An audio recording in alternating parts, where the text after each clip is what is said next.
it's your girl V in quarantine. If you're not familiar with my channel, then hi, nice to meet you. I am V and I do videos about hair and makeup reviews and tutorials. Sometimes I splash a little bit of dating every now and then. This is one of those cases. For context, I am not a dating advisor. I am not a dating counselor. I've just been single for the last 3 years doing online dating. I've experienced and encountered all the weird stuff from Tinder. Now with everyone in quarantine, I have noticed that there is a larger amount of people who are on all the apps. Everyone has just gravitated towards them, particularly with Tinder. So for all of you single ladies out there who are diving into this strange and unpredictable place, this video is for you. Today, I will introduce you to the 8 types of guys that you will encounter while on Tinder. So let's get started.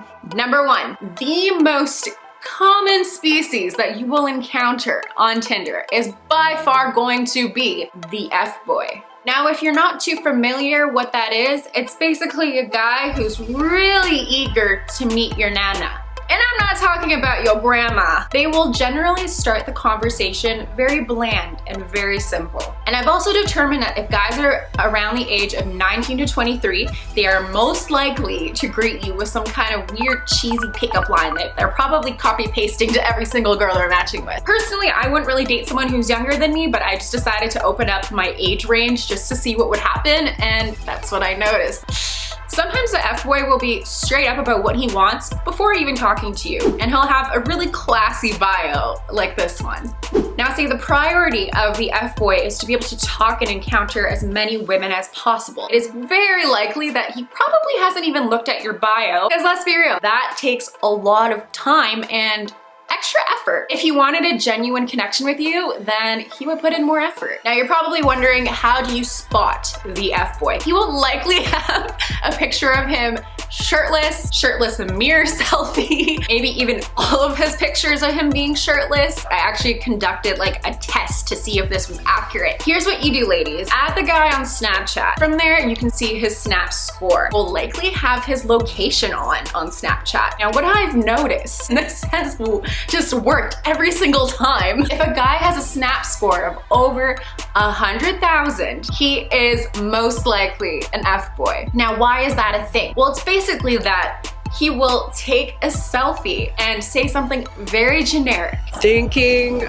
about you, cutie. And what he's gonna do is click all the girls that he's talking to. And that's basically how the Snap score grows. Taking one picture and sending it to a whole bunch of people, that is a score for each person that he's sending it to. Chances are, if he's sending you a generic snap that has nothing to do with you specifically, that's not, hey, how was your blah, blah, blah yesterday? It's probably sent to all the other girls you're competing with. Now, this species of men will very quickly jump into giving you some kind of nickname. Kind of like puts you down a little bit and call you boo, baby, or my all-time favorite, cutie. Now we are on number 2, which is the fishmen. In all my years of Tindering, which has been like 3 years now, the fishmen have really mystified me. And I'm sure a lot of you girls who have been on Tinder have been like, why are there so many men holding fish on here? I've seen the massive fish, the middle fish, the tiny fish, all the kinds of fish. Is that supposed to impress me? So for this video, I actually went out and Googled why there are so many fish men on Tinder. I ended up finding an entire Tumblr feed of just pictures of these fish men. It's just so wild that this is a common phenomena everywhere. No matter where you are, the fish men will find you.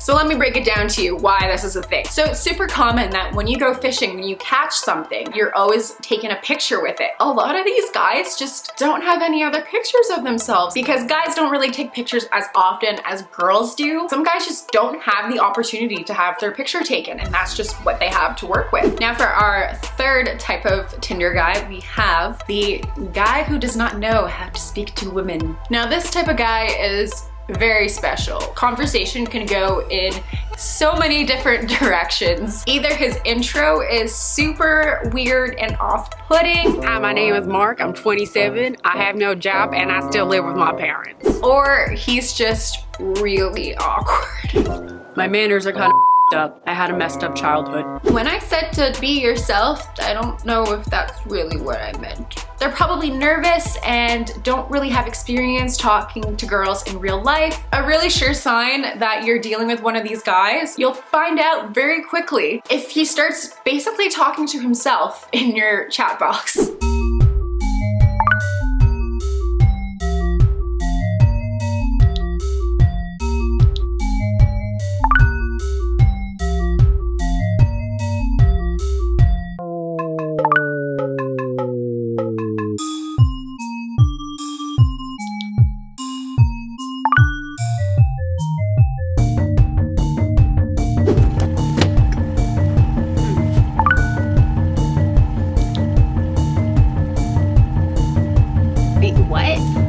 Unfortunately, there are a lot of guys like this on Tinder. Some of the stuff is so cringy, they just gotta learn on their own. Now, the fourth guy that you will likely encounter is the traveler. This guy will either have it directly in his bio that he is just here temporarily, in here for the weekend, looking to meet people. I've got a hotel. How about you and I do some room service?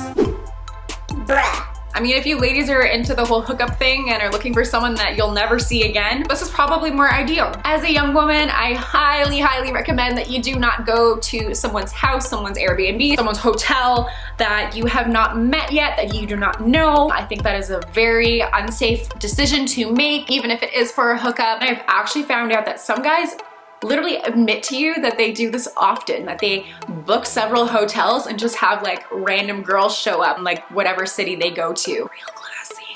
So when it comes to the guy that's just in town for the weekend and leaving within a day or two, I would be a little bit more concerned about what he's got than the bed bugs that he might have in his bed.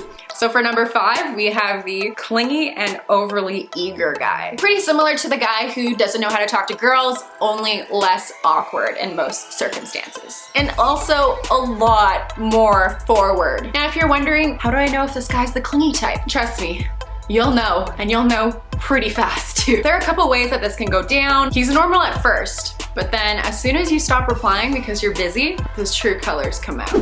I'm free tomorrow if you want to hang. I've got a car. I can pick you up as well if you wanted to. You know what? I feel like she just didn't get my first message, so I just need to like keep messaging. Hello? Are you there? Hello? I found that with the clingy type of guy, this kind of behavior tends to make itself apparent in the first like hour to 6 hours upon meeting with them. Not necessarily in person, but like on the app. The quadruple 5th millionth text that he's gonna send you in a row is probably a sure sign that he doesn't understand that people get busy, people don't always have their phones on them. And it's also a sure sign that he's just not getting the hint that you're not interested. Now, I would say the worst case scenario from this type of guy, the guy who opens the conversation, something about you that is not on your profile. Oh, how did you know that that was my favorite gift? Well, your Tinder bio had your Instagram, so I searched your Instagram, and on your Instagram bio, I saw you had your YouTube channel. So then on your YouTube channel, I saw you had a Tinder video, and then I looked it up and I saw that you really like that gift, so. My opinion about the clingy guy, spare yourself the spam texts and phone calls and just unmatch this guy. Now this next one, or should I say next one, in some cases, if you live in a small city, you'll easily discover the ex. Now this could be an actual ex-boyfriend, could be an ex-fling, someone you almost dated. A common way for this conversation to start would be, Well, hello there. I admit I've used that line before. Now let me tell you, in my 3 years of using online dating apps, going back to the old fling never works. My advice, proceed with a lot of caution. Now this next category I have unfortunately have dealt with, and that would be the catfish. I've only gone catfish twice, so I'd say it's not that bad, but It is an experience that you will remember. Now, my worst catfish experience, he didn't have any kind of social media other than Facebook, which, you know, should have been the first red flag that I should have caught on to. In some circumstances, I understand, you know, you want to be more private about your life. So in that sense, I did ask him to send me some selfies of him like doing things, you know, like stand beside a bookshelf so I could see how tall you are. Just so I had some proof that, you know, like he was actually who he said he was on his profile. So I got a series of photos and, you know, it actually matched his profile and I was like, all right, this guy's legit. This is what I was expecting to get during the date, like kind of like a rough idea. And this is what I got. I got this 70s looking dad that was basically holding me in an interview during our date. I kind of felt bad, you know, like I wasn't interested in him because it wasn't what I was anticipating. He definitely knew. Sometimes that just happens, guys. I hope you don't ever have to get catfished in your time on Tinder. Now, this next one is a special 2020 addition to the list of guys we meet on Tinder. And you guessed it right, it's the quarantine and chill guy. During the beginning of quarantine, when this all went down, I have never received so many double, triple, quadruple texts from guys online. How's quarantine? How are you? It literally just kept going. Guys have been so eager to break quarantine, to meet up with a stranger, just because they are at home bored. You know, I think that you should just come chill here. I'm not gonna get you sick because my immune system is legendary, so we're good. And these guys were telling me that they were getting bored on just week 2 of quarantine. And honey, if you were getting bored on week 2 of quarantine, you've got a long way to go. Now, it's not just me getting these kinds of reactions from people.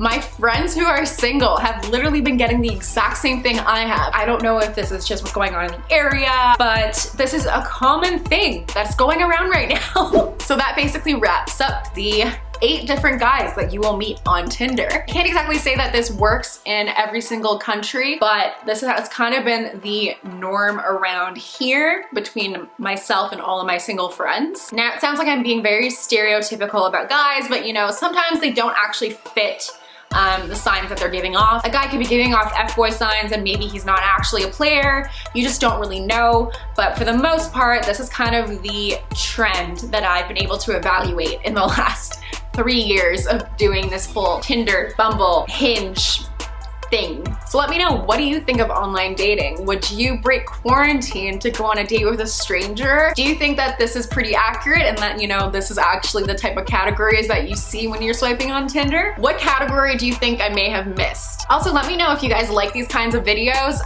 like the stuff about dating. Let me know what you guys think in the comment section below. My Instagram is v_vogue, and make sure that you like and subscribe and ring that bell so you can stay tuned with my next videos. Stay safe during this quarantine, and I'll see you next time. Bye!